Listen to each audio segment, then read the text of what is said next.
Party greater Noida से आप सभी का स्वागत करता हूं खटाना बुलेटिन शख्सियत लाइव कार्यक्रम में। आज हमारे मेहमान हैं और आभार व्यक्त करता हूं खटाना बुलेटिन का डॉक्टर संजय खटाना जी का, जिन्होंने समाज के लिए एक बहुत शानदार ये हमें एक मंच दिया है वार्ता और संवाद के लिए। और पूरी दुनिया में जो सोशल मीडिया का दौर है वो अपना आप में अनूठा है, तो मैं इस खटाना बुलेट लाइव कार्यक्रम में शख्सियत जो हमारा बहुचर्चित कार्यक्रम है उसमें बहन सुनीता चौधरी जी का मैं हार्दिक स्वागत करता हूं। हमारी मेहमान है खटाना बुलेटिन लाइव सेशन में।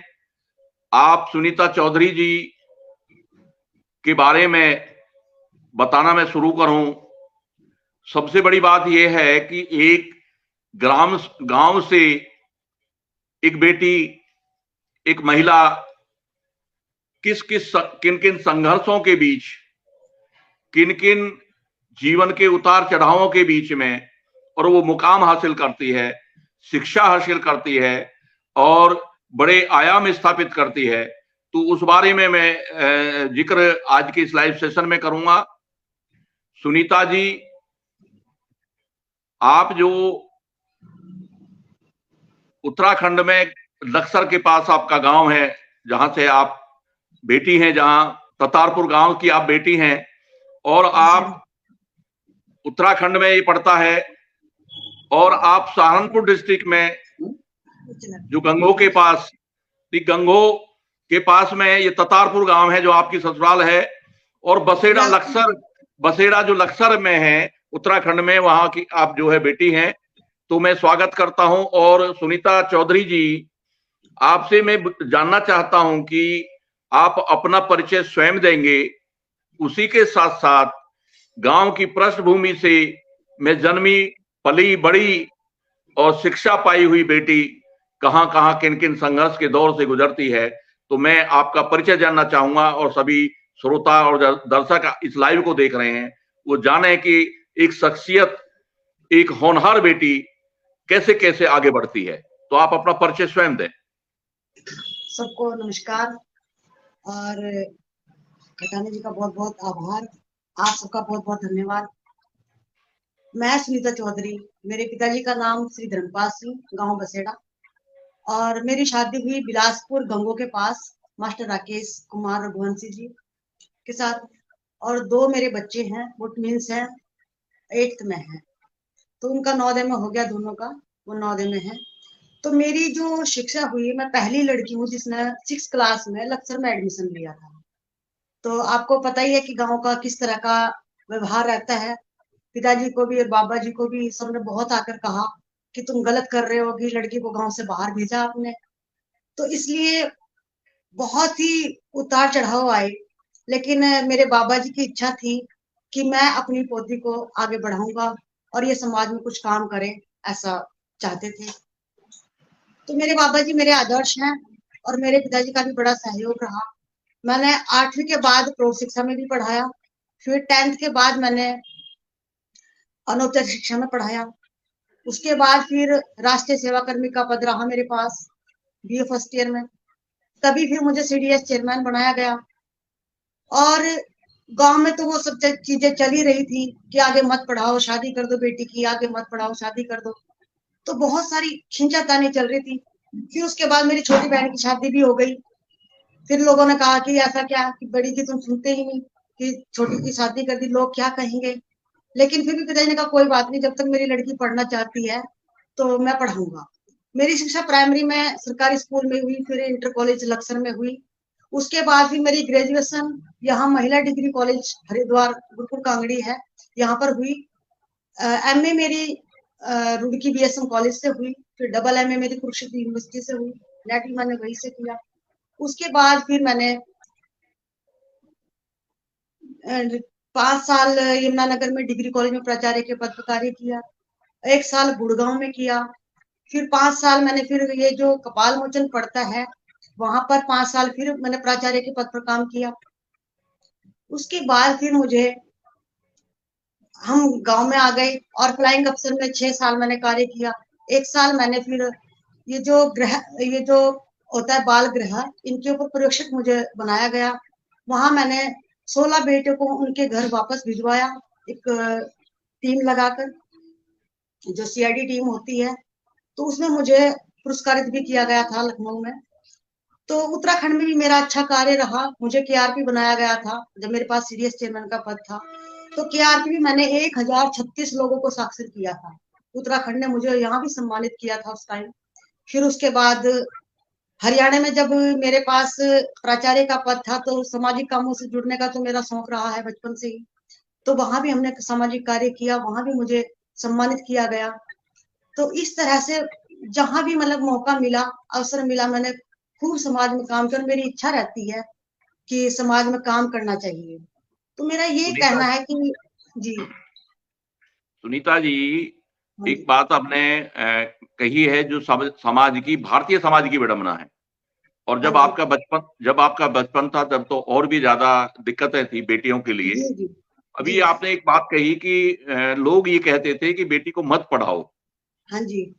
लेकिन दादाजी की जो प्रेरणा है, दादाजी ने कहा कि नहीं, मैं अपनी पोती को जरूर पढ़ाऊंगा। पढ़ाऊंगा और इसको आगे बढ़ाऊंगा। उस समय जब लोग आपको बोलते थे, आपके बचपन में छठी क्लास की, आप पहली गांव की बेटी हैं कि जो छठी क्लास में गई, नहीं तो 5वीं तक और नीचे ही जो है उनको रोक लिया जाता था।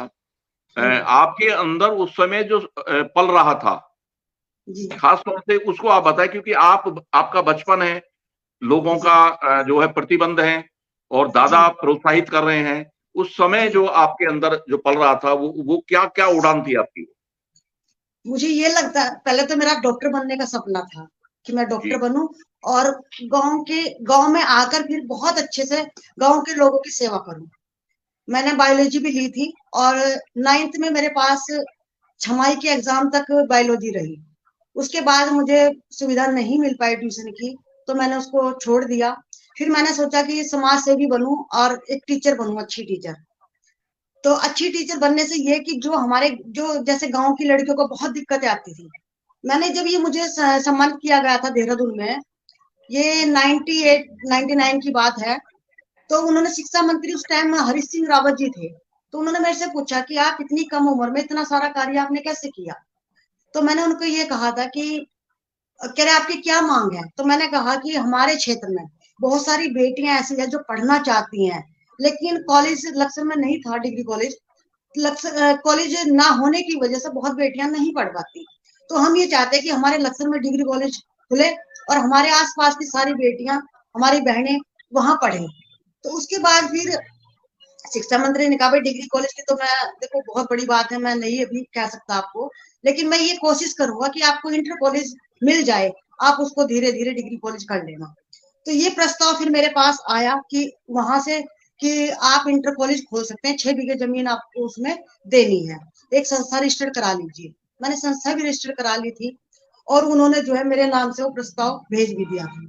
उसके बाद फिर घर में आपको पता ही है कि गांव की स्थिति क्या होती है कि नहीं, अगर इसको कॉलेज खुलवा दिया, जमीन दे दी, तो और लड़कियां भी घर में हैं, उनके नाम भी जमीन चाहिए फिर। और अगर इसको स्कूल खुलवा दिया तो ये आगे शादी नहीं करेगी, क्योंकि मेरी इच्छा ये थी कि शादी ना करूं। तो ये बार बार यही चीज आती थी कि ये शादी नहीं करेगी, इसलिए इसको अभी आगे ना बढ़ना दिया जाए, इसको रोक दिया इसमें आप जाए। ये कहोगे कि समाज बेड़िया भी डालता है आगे बढ़ने से? हाँ जी।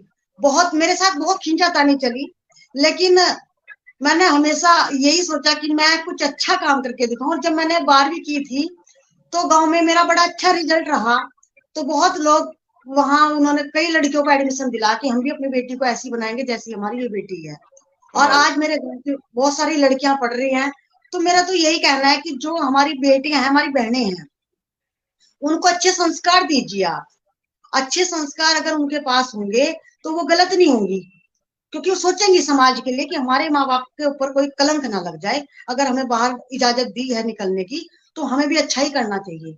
तो मेरे दिमाग में हमेशा ये रहती थी कि हमारे घर वालों को कोई उंगली ना उठा दे। तो मैं हमेशा अच्छा ही सोच के चला कि भाई अच्छा ही होना चाहिए, अच्छा कार्य करना चाहिए। हर फील्ड में निकलते हुए मैंने सब लड़कों को अपने भाई के समान समझा, बड़ों को अपने माँ बाप के समान समझा, और वो भी मुझे अपनी बेटियां और अपनी बहन ही मानते रहे। मैंने समाज में बहुत सारे कार्य किए और हमेशा कार्य करने का शौक है। आज भी बहुत सारे कार्य करने का इच्छा रहती है, लेकिन हमेशा यही रहता है कि सब मेरे भाई के समान है और सब मेरे बड़े ये हैं। जो सेवा सेवा का जो बीज है, समाज जी सेवा या जन सेवा या मानव सेवा, ये बीज कहाँ से डाला है? ये बाबा जी की ही थी हमारी। हमारे बाबा जी बहुत समाज सेवी थे, वो चेयरमैन भी रहे, डायरेक्टर भी रहे और गांव के प्रधान भी रहे। तो वो बहुत ही अच्छे इंसान थे और बहुत अच्छे अच्छे कार्य मेरे बाबा जी ने किया और वो दानी भी बहुत थे। उन्होंने घर का तवा तक भी दान कर दिया था। मतलब इतना इतना दान करते थे वो। कोई भी अगर आसपास लोग आते थे तो वो ये कहते थे कि बलजीत के घर में रुक सकते हो, तो वहां खाना भी मिलेगा, आपको बिस्तरा भी मिलेगा। कई बार तो मतलब दूसरे गांव से भी लोग हमारे यहाँ भेज देते थे। तो मेरे बाबा जी बहुत ही अच्छे इंसान थे और उनका ही मतलब उनको देख देख के मुझे लगता था कि मैं भी अपने बाबा जी की तरह काम करूं और ऐसे मेरा भी नाम हो। तो हमें वही पिताजी, हाँ जी, अपने पिताजी की जगह दादाजी की बाबा जी बात को। है। आप हाँ आपके जी, जो दादाजी की जो प्रेरणा और अक्स जो डले और जी, वही समाज सेवा का रूप रूप ले गए। हाँ जी, मेरे बाबा जी बहुत और अच्छे थे। शादी शादी जो है, जो क्योंकि समाज का चारों तरफ से जो एक प्रेशर था कि इस लड़की की शादी करो, ये शादी हाँ नहीं जी, करेगी, आपको स्कूल भी स्थापित नहीं पूरी तरह से करने में जी, बाधाएं रही। फिर हाँ आपकी जी। शादी भी होगी, ससुराल भी आप चले गए, तो आपके जो पति देव हैं उनकी आपके प्रति या आपके ससुराल पक्ष की आपके प्रति जो सहयोग है, वो उसको भी के भी बारे में आप बताएं। ससुराल में सास ससुर नहीं है, एक देवर है और नंद है। नंद की शादी हो रखी है, उनके बच्चों की भी शादियां हो गई और मास्टर जी का पूरा सहयोग ऐसे ही रहता है जैसे पिताजी का रहा है। वाह। तो इसलिए हाँ, गांव में बिलासपुर में जो है वहां भी लोगों ने उंगलियां उठाई और कहा कि मास्टरनी को सिर पर मत रख, औरतें तो अच्छी नहीं होती सिर पर रखी हुई, ये नुकसान दे देती हैं और तुम अच्छा नहीं कर रहे। लेकिन मास्टर जी ने वहां मुझे इलेक्शन भी लड़वाए। बीनपुर एक सोसाइटी है, कोऑपरेटिव सोसाइटी, वहां मुझे वाइस चेयरमैन भी बनाया गया और इन्होंने प्रधानी का भी इलेक्शन लड़ाया।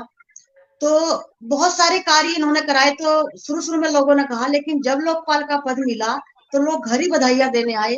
और आज मेरे परिवार के जो आसपास की बहुएं जो नई शादियां हो रही हैं, तो सब कह रहे हैं कि हम भी इस बेटी जैसी अपनी बहुओं को बनाएंगे। मतलब ये तो वो समाज भी के पढ़ा आप रहे हैं। आइकन बन गए, प्रेरणा बन गए समाज के। बस ये तो उन सब का बड़प्पन है। बिल्कुल लेकिन मेरा बिल्कुल। प्रयास ये रहता है कि मैं अच्छा करूं समाज के लिए और अच्छा ही समाज में इसका मैसेज जाए।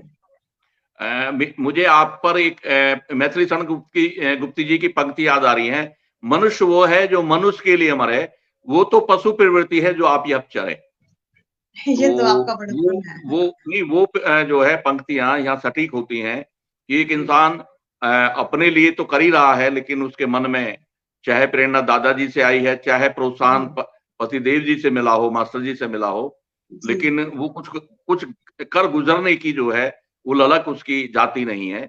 और आप इन सारे आयामों को स्थापित करते हुए आप मुझे जानकारी मिली है कि 2019 में आप जी, मनरेगा जो एक एक पीछे निवर्तमान सरकार रही, जी, उन्होंने मनरेगा एक योजना थी जो ग्रामीणों को एक रोजगार देने की एक परिपाटी बनी। उसमें जी, आप जो है पूरे सहारनपुर मंडल 3 डिस्ट्रिक्टों के आप इंचार्ज बने, लोकपाल बने। जी। तो ये अपने आप में देखा जाए तो एक बड़ी उपलब्धि है। ये कैसे हासिल कर पाए आप? देखिए ये तो प्रयास था मेरा कि भाई कुछ ना कुछ अवसर मिले तो मैं अच्छा काम करूं और ईश्वर ने दिया। मैंने मेरे बाबा जी कहते थे कि दुआओं में और आशीर्वाद में बहुत बड़ी शक्ति होती है, ताकत होती है।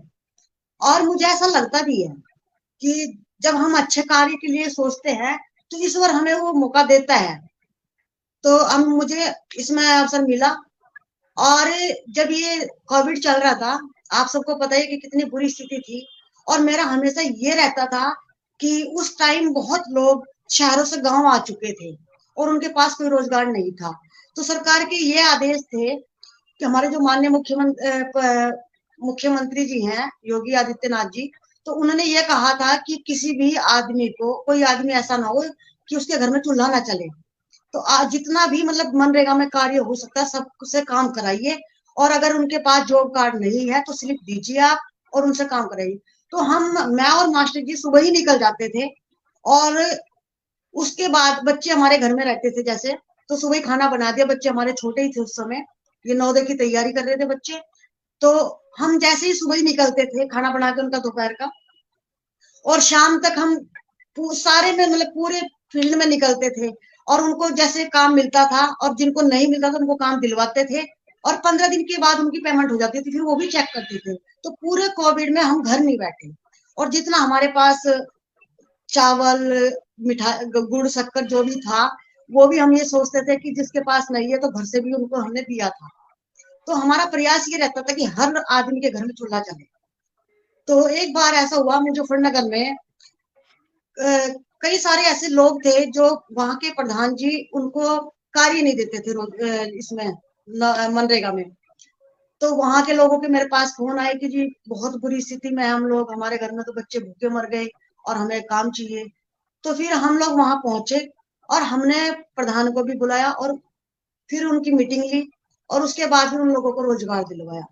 तो उनको 84 लोगों को, ऐसे लोगों को रोजगार मिला था उस गांव में, कि जो वास्तव में उनके घर में चूल्हा कई चढ़े हुए कई कई दिन हो जाते थे।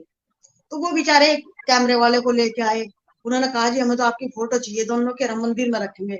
फिर हमने कहा ना भैया, ये तो हमारा देखो कर्तव्य था आपको रोजगार देने का, तो इस लायक तो हम नहीं है कि आप हमारी फोटो मंदिर में रखें, लेकिन यह कि हमें ये भगवान ने सौभाग्य दिया कि आपके बीच में आकर हमें ये रोजगार देने का अवसर मिला। तो हम ये चाहते हैं कि जब भी हमें कोई कार्य, अगर जिम्मेदारी कोई मिली है, तो उसे ईमानदारी से और बहुत मेहनत से हम उसको निभाएं।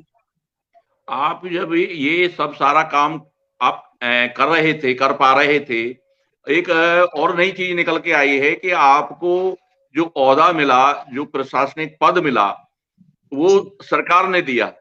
और जी मास्टर जी आपकी मदद में, मतलब कोरोना पीरियड में जब लोग घरों में छुप रहे थे अपनी जान जी बचाने के लिए, आप जी दोनों ही व्यक्ति अपनी जान, देखिए आप तो नौकरी कर रहे थे, जी जी आप तो प्रशासनिक पद पर थे, तो मास्टर जी जी का तो यही था कि भाई आप उनकी धर्मपत्नी है, तो आपकी जी सपोर्ट के लिए वो भी अपनी जान जो है जोखिम में डाल के आपके साथ थे।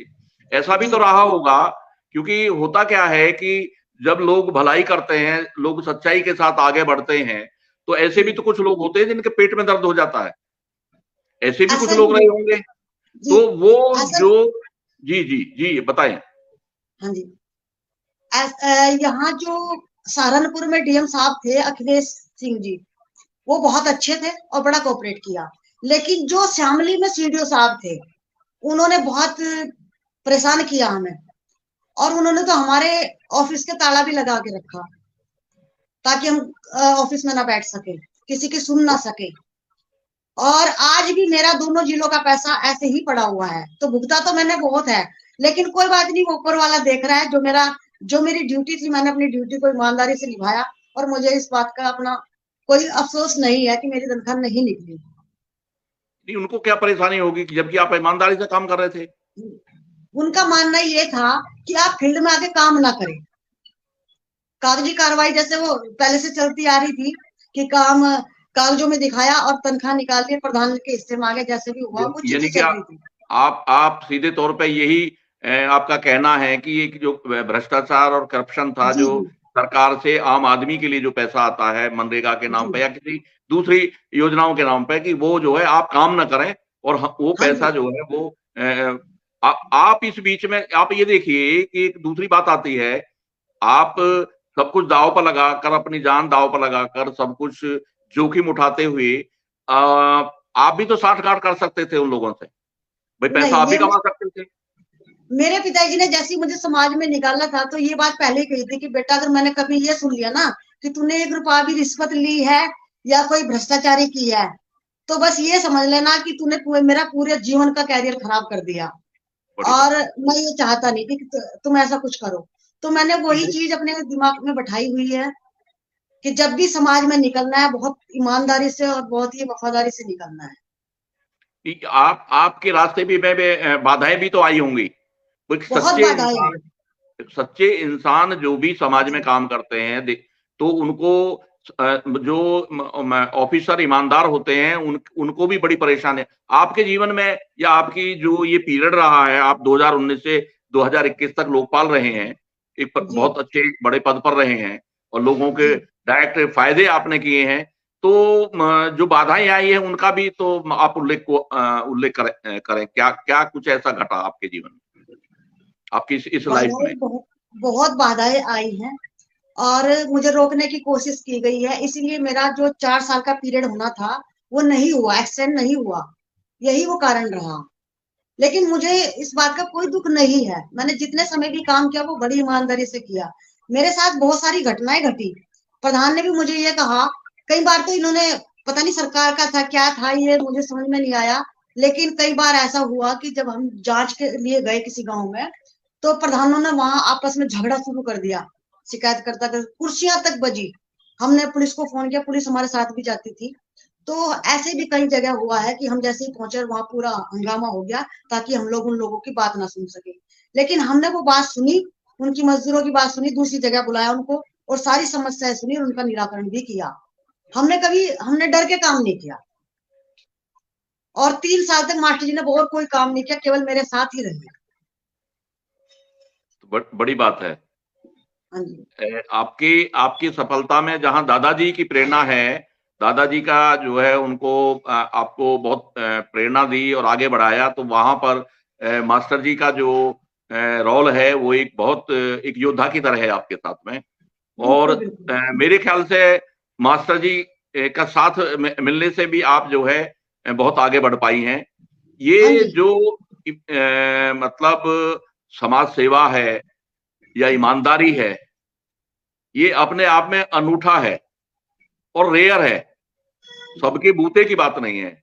उसके बावजूद भी आप उस मैदान में डटे रहे, इसके पीछे भाई मास्टर जी भी हैं, दादाजी की प्रेरणा ये तो मान लिया, इसके पीछे और भी कोई वजह रही होगी कि मतलब हर कोई तो बहादुर नहीं होता, तो उसके पीछे भी कोई वजह रही है कि आपको कहीं से और कोई शक्ति मिल रही थी। ये तो मुझे तो ये लगता है कि जैसे मुझे समाज में काम करने का शुरू से शौक रहा है और बहुत लोगों का मैंने कार्य भी किए, तो ऐसा लगता है किसी की दुआएं हैं या किसी का आशीर्वाद है, मुझे ऐसा लगता है। तो वैसे तो अपनी अपनी सोच है, लेकिन मुझे लगता है कि बड़ों का आशीर्वाद और छोटों की दुआ में बहुत बड़ी ताकत है, क्योंकि मुझे जितनी भी चीजें मिल रही है वो बहुत अच्छी मिल रही हैं। जैसे मेरे पास 3 बच्चे हैं, तो उन्होंने कभी दुखी नहीं किया, वो परेशान नहीं किया, वो बहुत छोटे से ही बड़े समझदार हैं, तो ईश्वर ने हर चीज मुझे अच्छी दी। ये बड़ी बात है। जी जी जी। परिवार जो है आपको, आपकी मनपसंद जो है ससुराल भी है, बच्चे भी हैं, और माहौल बेशक उतार चढ़ाव वाला रहा है, लेकिन आपने उसमें हार नहीं मानी है। ईमानदारी पूर्वक और बहादुरी से आप डटे रहे हैं। ये तो आपकी एक खास पारी का जिक्र आपने किया है, बचपन का जिक्र आपने किया, और आपकी पढ़ाई लिखाई का जो आगे बढ़ा है, आपके संघर्षों का है, और प्रशासनिक पद पर एक शानदार प्रशासनिक पद को आपने सुशोभित किया है। और ईमानदारी, क्योंकि जबकि आप भी करोड़ों रुपए अपने घर में ला सकते थे और भी सुख सुविधाएं बढ़ा सकते थे, लेकिन आपने उसको दरकिनार किया है। तो ये समस्त नारी समाज के लिए और जिस समाज में आप जन्मी हैं, गुर्जर समाज में, उसके लिए भी फक्र की बात है कि एक बहादुर बेटी, एक ईमानदार बेटी जो है समाज का नाम बड़ा करती है, क्षेत्र का नाम बड़ा करती है, अपने परिवार का नाम बड़ा करती है, अपनी एक विरासत को आगे बढ़ाती है।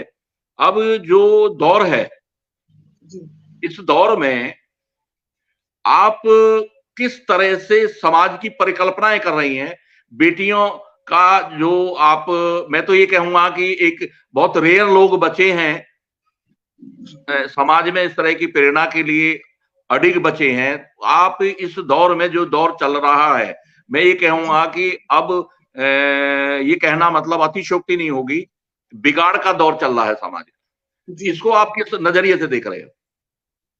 मुझे लगता है हमारी जो माँ है, जो बेटियों की माँ है, वो उनके वो संस्कार नहीं दे पा रही जो उनको देने चाहिए बच्चों को। और आज हमें सबसे ज्यादा कमी ये लगती है कि हमारी जो बच्ची पढ़ लिख जाती हैं तो उनकी माँ और उनके पापा खुद ये कहते हैं कि हमारी बेटी खाना नहीं बनाएगी, तो ये बड़ी गलत बात है।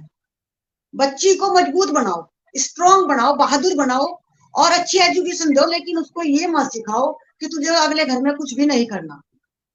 क्योंकि मैं भी हूँ, मैंने 4 बजे उठ के सारा काम किया घर का।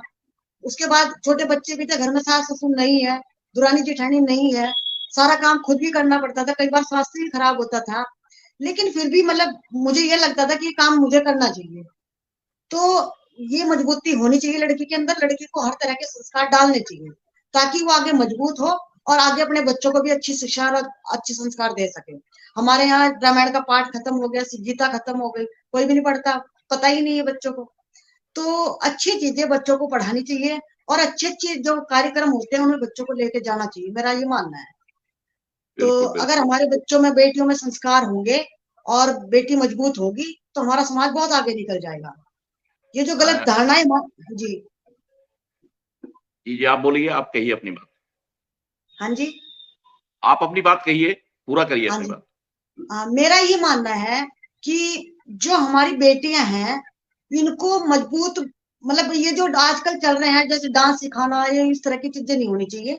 हमें इनको अच्छी चीजें सिखानी चाहिए, जैसे अपनी रक्षा हम कैसे कर सकते हैं और किस तरह से समाज में हमें निकलना चाहिए, कपड़े हमें किस तरह के पहनने चाहिए। तो ये बहुत सारी चीजें हैं, अगर हम इन चीजों पे ध्यान देंगे, माँ बाप इन चीजों पे ध्यान देंगे तो शायद इतनी ऊटपटांग चीजें नहीं होंगी जो आज समाज में देखने को मिल रही है। लड़कियां शराब पी रही हैं, सिगरेट पी रही हैं, तो ये बड़ा गलत है। बिल्कुल। अब जो आपने कामयाबी लोकपाल तक आप गए, एक मंडल में आप लोकपाल बने, जी, आपके लाइफ का कोई और लक्ष्य है जो आप साझा करना चाहेंगे? और कोई बड़ा लक्ष्य है आपका? मेरा लक्ष्य तो अभी ये है कि जो भी हमारे, मुझे कुछ समाज में कुछ अच्छा और भी करना है। इन जो हमारी इस तरह की बेटियां हैं इनके लिए अच्छे अच्छे सम्मेलन हो, बहुत अच्छे अच्छे, इनको उनमें बहुत अच्छे से शिक्षा मिलनी चाहिए कि समाज में कैसे हम मजबूत बने और कैसे हम अच्छी एजुकेशन पाए और कैसे आगे समाज को अच्छा और बना सके। तो इसका कोई इसलिए जी, इसका कोई आपके पास कोई खाका या प्रोग्राम है कि किस तरह से सेमिनार हो, सम्मेलन हो? अब तो मैंने ये सोचा है कि मैं कोई एनजीओ एनजीओ शुरू की, मतलब अभी बनाई है हमने संस्था, तो उसमें एनजीओ के माध्यम से कुछ इस तरह के कार्य चाह रहे हैं हम। जी, जी, जी। हाँ जी, सुनीता जी, आपके जीवन के जो भी उतार-चढ़ाव रहे बचपन से लेकर आज तक जो आपने साझा किया है पूरे ये मतलब ये लाइव से बहुत सारे श्रोता, बहुत सारे जानकार जो है इसमें जुड़े हुए हैं खटाना बुलेटिन लाइव सेशन से, इस शख्सियत प्रोग्राम से। बहुत सारे लोग हजारों की तादाद में इस प्रोग्राम को देखते हैं। अब जो मैं आपसे इस लाइव सेशन के लास्ट में जो आपसे विशेष जो हमारा समाज को, संपूर्ण समाज को और महिलाओं को, बेटियों को, बेटों को, सभी को एक विशेष जो लास्ट में होता है, आप संदेश क्या देना चाहते हो? मैसेज क्या देना चाहते हो? जो देश की। हमारे जी, जी, जी, जी। जो हमारे बेटे और हमारी बेटियां हैं उनको ये संदेश देना है कि जब तक आप अच्छे से सफल हो, और देखिए शादी तो एक से ही होनी है, तो सबको भाई बहन की तरह मान के चलें, एक दूसरे को कॉपरेट करें। अगर भाई बहन हमारे कॉपरेट करेंगे तो हम और आगे बढ़ेंगे और समाज में अच्छे सी हमारी वेशभूषा होनी चाहिए और नग्नता खत्म हो। और जो हमारे भाई बेटे हैं वो भी समाज में अच्छे से हमारा सहयोग करेंगे और हम भी उनका सहयोग करेंगे। रिश्ते हमारे बहुत अच्छे होने चाहिए, रिश्ते अच्छे होंगे तो कहीं भी कोई गलती नहीं होगी। क्योंकि ये मेरा मानना है कि जब हम किसी को भाई कहेंगे और कोई हमें बहन समझेगा तो हम चाहे रात में भी किसी के साथ सफर कर रहे हैं तो कोई वो गलत निगाह से नहीं देख सकता। ये मेरा मानना है। बिल्कुल आपने सही कहा बहन सुनीता चौधरी जी। और जरूर लाइव सेशन से जुड़े हुए हमारे श्रोता गदगद हो रहे होंगे कि एक आदर्श बेटी, एक आदर्श पत्नी और एक आदर्श समाज की महिला समाज से क्या अपेक्षा रखती है और खुद जो है समाज के लिए खुद को एक तरह से समर्पित किए हुए है, खुद को मिटाने की चाह है। और आप अब एनजीओ के माध्यम से ये पूरे समाज में एक ऐसा बिगुल फूकना चाहते हैं, एक ऐसा एक तरह से कार्य करना चाहते हैं कि आपका ये कहा जाए कि कोई भी इंसान दुनिया का उससे अपनी ऊंचाइयों को, अपनी कार्य क्षमताओं को कभी नहीं रोकना चाहिए। तो आज भी आप न थके हैं, न हारे हैं, न रुकने की आपकी मंशा है और आगे भी आप बढ़ना चाहते हो, तो ये बहुत ही बड़ी बात है।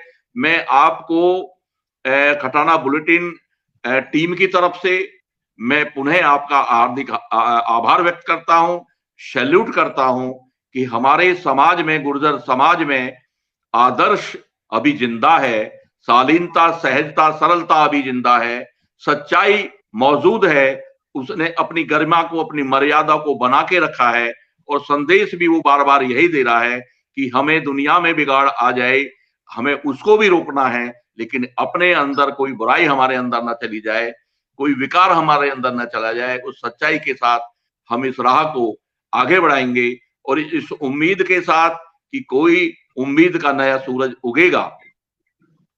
और आपको मैं बहुत बहुत आभार व्यक्त करता हूं, सैल्यूट करता हूं और सभी श्रोताओं को खटाना बुलेटिन के इस लाइव सेशन से जुड़े हुए जितने भी श्रोता हैं, जितने भी लाइव देख रहे हैं, उन सभी का आभार व्यक्त करता हूं, बहुत बहुत धन्यवाद करता हूं।